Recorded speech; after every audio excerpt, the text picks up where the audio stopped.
Hello guys, welcome back to our channel. ఇవాళ day 2 south గోవాని explore చేయడానికి బయలుదేరాం. ఆనవాయితీ ప్రకారం అంత్యాక్షరితో మొదలు పెట్టేశాం. పాడు గజాల. Okay, 1 minute sir.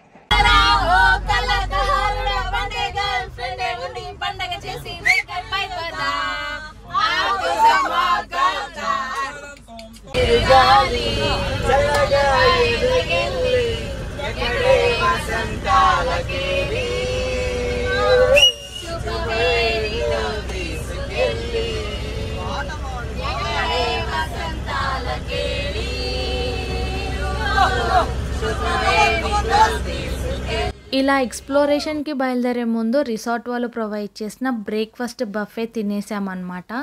Each and every item చాలా ఫ్రెష్గా డెలిషియస్గా ఉండింది. సో ఇదే ఒక ప్రైమరీ రీజన్ అవ్వచ్చు మేము ఇంత యాక్టివ్గా ఎనర్జెటిక్గా ఉండటానికి. అదేందిరా అట్లా తింటుంది? ఆడవాళ్ళు ఎప్పుడు గట్టిగానే తినాలరా, అప్పుడే వాళ్ళు స్ట్రాంగ్ ఉంటారు. ఈ డే 2 వచ్చేసి గోవాలో ఉన్న కొన్ని మ్యూజియం, చర్చెస్, వాటితో పాటుగా నిన్న మిస్ అయిన అంటే డే 1 మిస్ అయిన కొన్ని బీచెస్ కవర్ చేయాలనుకుంటున్నాము. పెద్ద ప్లానింగే. సో అలా ఫస్ట్ ఒక ఆర్కియోలాజికల్ మ్యూజియం ఇన్ గోవానైతే మనం చూడబోతున్నాం. ఇది అవుట్డోర్ లొకేషన్ అన్నమాట. మ్యూజియం బయట అయితే ఇలా చాలా స్పేషియస్గా ఉంది అండ్ గార్డెనింగ్కి చాలా ఎక్కువ వర్క్ ఇచ్చారు. అది నాకు చాలా నచ్చింది. ఆ సమ్మర్కి గ్రీన్ కలర్ కనిపించింది అని అంటేనే మనకు ఒక సాటిస్ఫాక్షన్ వచ్చేస్తుంది కదా. So this is the main entrance of museum అన్నమాట. ఆ మ్యూజియం తాలూకా కొద్దిగా ఇన్సైట్స్ రాశారు నేమ్ బోర్డ్లో. అండ్ ఇక్కడ చాలా పెద్ద ఎంట్రన్స్ ఉంది. సో తలెత్తి చూసేసరికి వామ్మో ఇంత పెద్ద గేట్లు ఎందుకు పెట్టారనిపించింది. అండ్ అక్కడ ఉన్న ఆర్కిటెక్చర్ వైజ్ అయితే కొద్దిగా డిఫరెంట్గా ఉంది. లైక్ గ్రీస్, పోర్చుగల్ ఇలాంటి కంట్రీస్లో ఎలాంటి ఆర్కిటెక్చర్ అయితే ఉంటుందో దాని పోలిన ఆర్కిటెక్చరే ఉంది. సో ఫస్ట్ టైం నేను ఒక మ్యూజియంకి వెళ్ళాను which is like Christianity based museum అనమాట. హల్లెలూయా స్తుతి మహిమ ఎల్లప్పుడు దేవుని స్తుతించెదము. సో నాకు అంత పర్టికులర్గా పదాలు తెలియవు కానీ క్రిస్టియానిటీకి సంబంధించి ఇది ఒక ఆర్కియోలాజికల్ మ్యూజియం అనమాట. అంటే ఇది చర్చ్, దీని కంటిన్యూయేషన్ ఒక మ్యూజియం ఉంది. సో ఇంత పెద్ద చర్చ్ని చూడటం అయితే ఇదే ఫస్ట్ టైం. నేను అక్కడ ఉన్న ఆ పర్టికులర్ క్యారెక్టర్స్ నాకు తెలీదు పర్సనల్గా, బట్ చాలా కొత్తగా అనిపించింది. And I respect each and every religion. ఎవరి నమ్మకాలు వాళ్ళవి, ఎవరి ప్రార్థనలు వాళ్ళవి కాబట్టి. సో ఇక్కడ ఈ పర్టికులర్ ప్లేస్లో వచ్చి నేను ఇదంతా చూస్తున్నందుకు కూడా నేనైతే చాలా బ్లెస్డ్గా ఫీల్ అవుతున్నాను. సో ఈచ్ అండ్ ఎవ్రీ డీటెయిల్ని అయితే చాలా నెమ్మదిగా అబ్జర్వ్ చేస్తున్నాను అనమాట. సో ఇలా తల పైకెత్తి జూమ్ చేసినప్పుడు ఇక్కడ యేసుప్రభు కనిపించారు. అండ్ పైన చూసారా ఆ డీటెయిలింగ్, ఆ చిన్న చిన్న మనుషులు కూడా కనిపించారు. అసలు ఇదంతా చూడటానికి బాగుంది కానీ పర్టికులర్గా దాని మీద వర్క్ చేసిన వాళ్ళకి ఎంత కష్టం అయ్యి ఉంటుంది, వాళ్ళకి ఎంత కాన్సన్ట్రేషన్ ఉండాలి, ఆ వర్క్ చేయడానికి వాళ్ళు స్పెండ్ చేసిన టైం, ఇదంతా తలుచుకున్నప్పుడు వావ్ అనిపిస్తుంది కదా. సో ఇలాంటి ప్లేసెస్కి వచ్చినప్పుడు ఇలాంటి ప్లేస్ని తయారు చేసిన వాళ్ళందరికీ గ్రాటిట్యూడ్ చూపించడం అయితే నాకు అలవాటు కాబట్టి సో మెచ్చుకోక తప్పదు కదా. అద్భుతాలను అనుభవించినప్పుడు వెంటనే ఎక్స్ప్రెస్ చేసేయాలి. ఏం చెప్పేవరా? సో అది కంప్లీట్ అయిన తర్వాత అసలైన మ్యూజియంకి ఇలా వచ్చేసాం. ఎంట్రన్స్లోనే మన మహావిఘ్నేశ్వరుడు అలా కూర్చొని ఉన్నారు. దర్శించుకొని గోవా గురించిన హిస్టరీ ఆ బుక్లో రాశారు. అది కాసేపు అలా చదివి మొత్తం మ్యూజియంని ఒకసారి ఎక్స్ప్లోర్ చేసామన్నమాట. సో ఇక్కడ హ్యూమన్ ఎవల్యూషన్ ఎలా ఉంది, మన సోషల్ టెక్స్ట్ బుక్స్లో ఉన్న మ్యాటరే అక్కడ ఉంది. ఏంటంటే కొంచెం అక్కడ వాటికి సంబంధించిన టూల్స్ కూడా ఉన్నాయి. లైక్ వాళ్ళు ఎలాంటి ఎక్విప్మెంట్స్ వాడేవాళ్ళు, మనకు వుడెన్ యాక్స్ ఉండేది కదా వాటిని. దాని తర్వాత స్టోన్లోనే కార్వ్ చేసిన ఒక స్కల్ప్చర్ ఇది. చాలా చాలా బాగుంది, చాలా అద్భుతంగా ఉంది చెప్పాలంటే. బట్ ఎందుకో తెలియదు కానీ మనకు ఎంతో వాల్యుబుల్ అనిపించే విగ్రహాలకు ముక్కులు, చేతులు అన్నీ పగలగొట్టుంటాయి. అండ్ ఇక్కడ చూస్తున్నారా ఇవి డిఫరెంట్ ఫార్మ్స్ ఆఫ్ టెంపుల్స్ అన్నమాట. సో రకరకాల ఆర్కిటెక్చర్తో ఎలా కట్టారు అని. ఇది నంది యాక్చువల్లీ, సారీ నంది కాదు, ఇది ఒక గోమాత అనుకోండి. బట్ ఇలా మధ్యలో ఈ గ్యాప్ ఎందుకు పెట్టారని అయితే నాకు అర్థం అవ్వలేదు, దేని పర్పస్ అయి ఉంటుందని. అలా ముందుకు వస్తే ఇలా ఒక పెద్ద స్టాచ్యూ కనిపించింది. ఈ పర్సన్‌ని అంత పర్టిక్యులర్‌గా పెట్టడానికి రీజన్ ఉంటుంది కదా! ఎవరా ఏంటా అని ఆరా తీస్తే ఆయన గురించిన ఇన్ఫర్మేషన్ సైడ్‌లో ఇలా ఒక ఫోటోతో పాటు డీటెయిల్స్ మెన్షన్ చేశారనమాట. సో, చాలా దూరం అంటే హైదరాబాద్ నుంచి గోవాకొచ్చాం కదా! అందుకే సరదాగా అలా హై-ఫై కొట్టి నేనొచ్చానన్నట్టు ఆయనకు చెప్పాననమాట. చాలా సరదాగా ఉంటుంది. కొన్ని చైల్డిష్‌గా అనిపిస్తాయి కానీ, ఆ మొమెంట్‌లో అలా చేయాలనిపిస్తుంది. తప్పు నాదేం కాదండి. సో, మా వాళ్ళు కూడా ఎవరికి నచ్చినట్లు వాళ్ళు అక్కడ ఉన్న ప్రతీదీ ఎక్స్‌ప్లోర్ చేయటం అయితే స్టార్ట్ చేస్తున్నారు. అలా ముందుకు వెళ్తే రాను రాను చాలా కొత్త కొత్త విషయాలను చూపించే స్పేసెస్ ఉన్నాయన్నమాట. సో, ఇక్కడ డిఫరెంట్ టైప్స్ ఆఫ్ ఏంజెల్స్ అలా ముందుకెళ్తే స్టాంప్స్ కలెక్షన్ ఉందన్నమాట. మన కంట్రీలోకి ఇలా ఫారినర్స్ ఆక్యుపై చేసినప్పుడు ఎలాంటి స్టాంప్స్ యూజ్ చేసేవాళ్ళు అన్న కలెక్షన్ ఉంది అక్కడ. చాలా బాగుంది. అండ్ ఆ గోవాకి సంబంధించిన రూలర్స్ ఉంటారు కదా, ఆ రూలర్స్, ఆ ఎంపరర్ యొక్క స్కెచెస్ అక్కడ ఉన్నాయి. వాళ్ళ పోర్ట్రేట్స్ అన్నీ చాలా నీట్‌గా ప్లేస్ చేసి ఉన్నాయన్నమాట. వాళ్ళ అటైర్ చూసినప్పుడు చాలా డిఫరెంట్‌గా ఉంది. సో, అంతే కదా, ప్లేస్‌ని బట్టి అటైర్ ఉంటుంది. అండ్ ఇక్కడ కరెన్సీ ప్లేస్ చేసి ఉందన్నమాట. Different type of currency. ఆ టైంలో ఎలా ఉండేది ఇండియన్ రూపీస్ అంతా, అండ్ మనకు వేరే కంట్రీ వాళ్ళు వచ్చినప్పుడు వాళ్ళు యూజ్ చేసిన కరెన్సీ ఎలా ఉండేది అదంతా ఆ కాలం నాటి నోట్స్ అన్నీ డిస్ప్లేలో పెట్టారు. సోషల్ సబ్జెక్ట్ ఉన్న వాళ్ళకి లేదా గ్రూప్స్‌కి ప్రిపేర్ అయ్యే వాళ్ళకి ఇలాంటివి చూసినప్పుడు బాగా కనెక్ట్ అవుతారనమాట. సో, ఆ కాయినేజ్ ఎలిమెంట్స్ అన్నీ చూస్తారు కాబట్టి. సో, ఇది మెయిన్ పార్ట్. నాకు చాలా ఎక్సైటెడ్‌గా అనిపించింది ఇక్కడ. బికాజ్ ఒకానొక టైంలో మేము కూడా చదువుంటాం కాబట్టి మనకు ఈ స్పైసెస్ కనుక్కోవటానికి ఇండియాలోకి ఎంటర్ అయిన ఈ ఫారినర్స్ ట్రేడింగ్ స్టార్ట్ చేసి మన ఇండియాని నెమ్మదిగా ఆక్యుపై చేసి బ్రిటిష్ కంట్రోల్లోకి తీసుకెళ్లారు కదా! దానికి నాంది పలికిన షిప్స్ అవే అన్నమాట. వాటితో పాటు ఆ కాలంలో కన్స్ట్రక్షన్ వర్క్ ఎలా ఉండేదనటానికి ఇక్కడ కూడా ఒక చిన్న రూమ్ ఏర్పాటు చేశారు. ఇదంతా చూస్తున్నప్పుడు హిస్టరీలోకి వెళ్ళిపోయి ఆ మూమెంట్స్‌ని రీవిజిట్ చేసినట్టు అనిపిస్తుంది. ఇది అవుట్‌డోర్ ఆఫ్ మ్యూజియం. ఇక్కడ బిగినింగ్‌లో మనం చూసిన ఫిరంగి గుళ్ళకు మందు ప్రిపేర్ చేయటానికి అంటే బ్లాస్టింగ్ పర్పస్ కావాల్సిన ఆ పౌడర్‌ని ఇలా స్టోన్స్‌ని గ్రైండ్ చేసి వీళ్ళు తయారు చేస్తారంట. ఆ ప్లేస్ ఇది.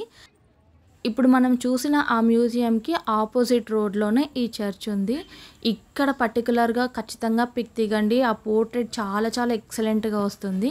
అసలు ఇంటీరియర్ ఎలా ఉందో మీకు ఇప్పుడు డీటెయిల్‌గా చూపిస్తాను. సో, ఇది చాలా భక్తి శ్రద్ధలతో వాళ్ళు ప్రేయర్ చేసుకునే హాల్ అంట. డీటెయిలింగ్ వర్క్ చాలా చాలా ఎక్సలెంట్‌గా ఉంది. ఎవ్రీ మైన్యూట్ డీటెయిల్‌ని కూడా చాలా చక్కగా స్కల్ప్చర్ చేశారనమాట. అండ్ ఇక్కడ టూరిస్ట్‌లకి కొన్ని రూల్స్ ఉన్నాయి. లైక్ మనం హ్యాట్ వేసుకోకూడదు తలపైన, అండ్ గట్టిగా సౌండ్ చేస్తూ వెళ్ళకూడదు. కెమెరాస్ అలో లేదు యాక్చువల్లీ, బట్ కొద్దిగా రికార్డ్ చేయగలిగాను.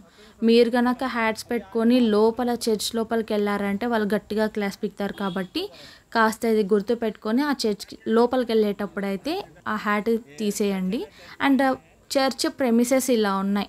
ఈ రిలీజియన్లో ఒక స్టోరీ చెప్తారు కదా, ఒక యాపిల్ తినటం నుంచి అంత ఈ ఎవల్యూషన్ స్టార్ట్ అయిందని. దాన్ని రిజెంబుల్ చేస్తూ ఒక స్టోరీ థీమ్ క్రియేట్ చేశారు.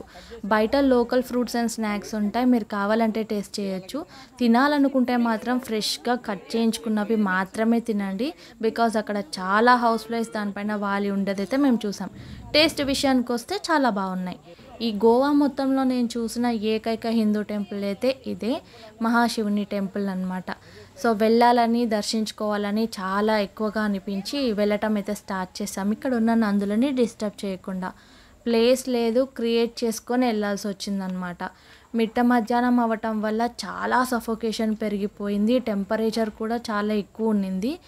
బాగా కాళ్ళు కూడా కాలుతూ ఉన్నాయి. బట్ మనం ఎంతో ఇష్టపడే దేవుడిని చూడబోతున్నాం అన్నప్పుడు ఇవేవి మనం లెక్క చేయం కదా.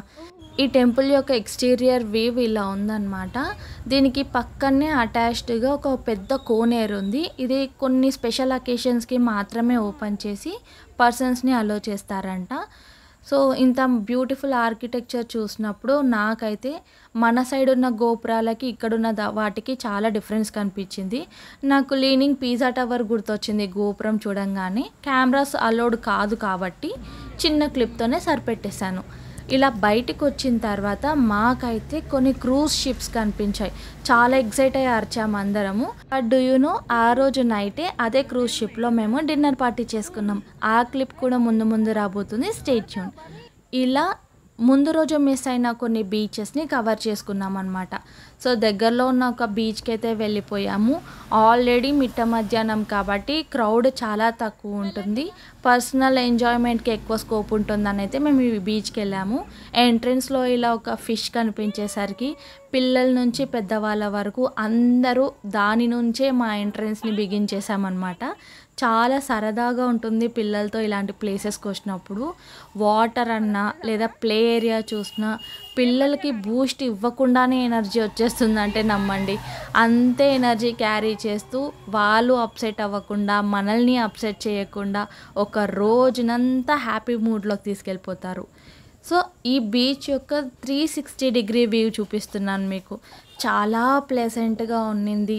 ఆ స్కైకున్న బ్లూ, కింద శాండ్కున్న బ్రౌన్, మధ్యలో ఆ గ్రీన్. నాకు ఈ కలర్ కాంబినేషన్ పిచ్చిగా నచ్చింది ఆ రోజు. బట్ టెంపరేచర్ కూడా ఆ రోజు అలానే ఉంది. గోవాకు వచ్చిన వాళ్ళు ట్యాన్ అవ్వకుండా వెళ్ళరు కదా. సో మేము ట్యాన్ అయ్యే మొదటి పాయింట్ ఇక్కడ స్టార్ట్ అయిందనమాట. సో బీచ్కి రాగానే హాయ్ హలో వాటర్కి చెప్పేసి మేము ముందు స్ట్రీట్ షాపింగ్లో తీసుకున్న గాగుల్స్ పెట్టుకొని అందరము చాలా స్నాప్స్ తీసుకున్నాం. ఇక్కడ చాలా సరదాగా ఉన్నింది. సో జెంట్స్కి వాటర్లో వెళ్ళటం, ఆ లోపల ఎంజాయ్ చేయటం చాలా ఈజీ కాబట్టి మా గ్యాంగ్లో ఉన్న మెన్ అందరూ వెళ్ళి వాటర్లో చాలా సరదాగా ఎంజాయ్ చేశారు. మా రాహుల్ చూడండి, అలలకు పోటీగా వాటిపైన దుంకి చాలా ఎంజాయ్ చేస్తున్నాడు. సో అదంతా చూస్తున్నప్పుడు ఇండివిజువల్గా నాకు కూడా చాలా హ్యాపీగా అనిపించింది. లైక్ ఒక ఫ్రీ బర్డ్ని చూస్తే ఎంత హ్యాపీగా ఉంటుందో తినని చూసినప్పుడు కూడా అలానే అనిపించింది అనమాట. సో పిల్లల్ని కూడా తీసుకెళ్ళి మరీ డీప్ ఆఫ్ ది సీకి వెళ్ళకుండా కొద్ది నార్మల్ రేంజ్ వరకు వెళ్ళి చిల్ అయిపోతున్నారు. సో ఇక్కడ మేమందరం గుర్తుగా ఒక గ్రూప్ సెల్ఫీ అయితే తీసుకున్నాము. అది కూడా చూసేయండి ఎలా ఉందో. గోవా కొత్త ప్లేస్ కాబట్టి లొకేషన్స్, స్ట్రీట్స్ అంత ఎక్కువగా గుర్తు పెట్టుకోలేకపోయాను ఆ పేర్లు తిరగాక.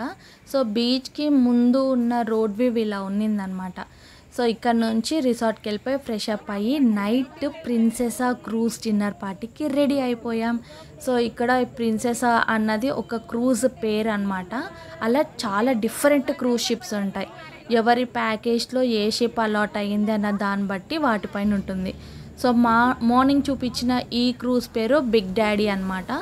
ఈ బిగ్ డాడీ క్యాజినో క్రూజ్లో చాలా డిఫరెంట్ యాక్టివిటీస్ కూడా జరుగుతాయి ఇంటర్నల్గా. ఇక్కడ చూపిస్తున్న క్లిప్పింగ్స్ అనే డిఫరెంట్ క్రూజెస్ అనమాట.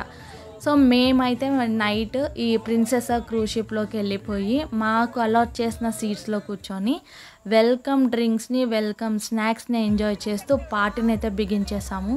మీరు నమ్మరు, అక్కడ డిఫరెంట్ స్టేట్స్ నుంచి వచ్చిన పీపుల్, వాళ్ళ లాంగ్వేజెస్, వాళ్ళ వైబ్, అండ్ ముఖ్యంగా ఈ మొత్తాన్ని కోఆర్డినేట్ చేసే యాంకర్, అతని ఎనర్జీకి హ్యాట్స్ ఆఫ్ చెప్పొచ్చు. బికాస్ మనందరము కొత్త వాళ్ళం కాబట్టి చిన్న మొహమాటాలు అనేవి ఏవి లేకుండా ఆయన చాలా కలుపుగోలుగా అందరికీ ఒక ఎనర్జీని ఇస్తారనమాట. ఆ వైబ్తో అందరికైతే చాలా రీఫ్రెషింగ్గా ఉంటుంది అండ్ చాలా యాక్టివ్గా అనిపిస్తుంది.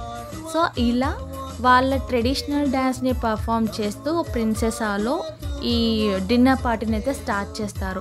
సో వీళ్ళకు జతగా ఇద్దరు వస్తారు చూడండి. వాళ్ళని చూశాక గోల మామూలుగా లేదు, ఇంకా డబల్ పెరిగిందనమాట. సో సింగిల్గా చేసే పర్ఫార్మెన్సెస్ కంటే ఇలా డ్యూయల్ పర్ఫార్మెన్సెస్కి ఫ్యాన్స్ ఎక్కువ కదా. సో ఇక్కడ చాలా థీమ్స్ చేశారనమాట. సో బిగినింగ్లో అయితే అక్కడ ఉన్న అంటే ఆ క్రూజ్లో ఉన్న కపుల్స్ అందరినీ, ఇంట్రెస్టెడ్ కపుల్స్ ఉన్న వాళ్ళందరినీ ఏజ్ లిమిట్ లేకుండా పైకి పిలిచి ఒక కపుల్ మ్యూజిక్ సాంగ్ పెట్టేసి వాళ్ళని డ్యాన్స్ చేయమని చెప్పారు.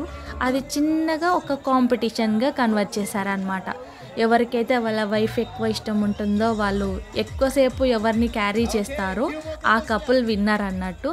సో ఇక్కడ ఉన్న కపుల్లో ఏ కపుల్ విన్ అయ్యి ఉంటుందో మీరు గెస్ట్ చేసి కామెంట్ చేయండి. అది కరెక్టో కాదో నేను చెప్తాను. ఇదంతా చూస్తున్నప్పుడు మేమైతే చాలా నవ్వుకున్నాము. సో వాళ్ళది అయిన తర్వాత క్రూజ్లో ఉన్న మెన్ అందరినీ పిలిచి ఇలా వాళ్ళు పెట్టిన పాటకి డ్యాన్స్ చేయమని, ఆ రిథమ్కి తగినట్టు బీట్స్ చేయమని అయితే అడిగారు. సో చాలామంది వెళ్ళి పార్టిసిపేట్ చేశారు. వీళ్ళది అయిపోయాక మా గర్ల్ గ్యాంగ్ని పిలిచారనమాట. సో మేము కూడా వెళ్ళి సరదాగా అక్కడ మ్యూజిక్కి తగినట్టు వచ్చిన స్టెప్పులు అయితే వేసేసి వచ్చాము. ఇదంతా చాలా స్పెషల్ ఫీలింగ్ ఇచ్చింది మాకు. మాలో ఉన్న కొన్ని ఇన్ఫీరియారిటీ కాంప్లెక్సెస్ అన్నీ పోగొట్టిన రోజు అనమాట. సో ఈ పార్టీ అంతా ఇలా డిన్నర్తో ముగించేసాం. క్రూజ్లో ప్రొవైడ్ చేసిన డిన్నర్ ఇది చాలా ఎక్సలెంట్గా ఉంది.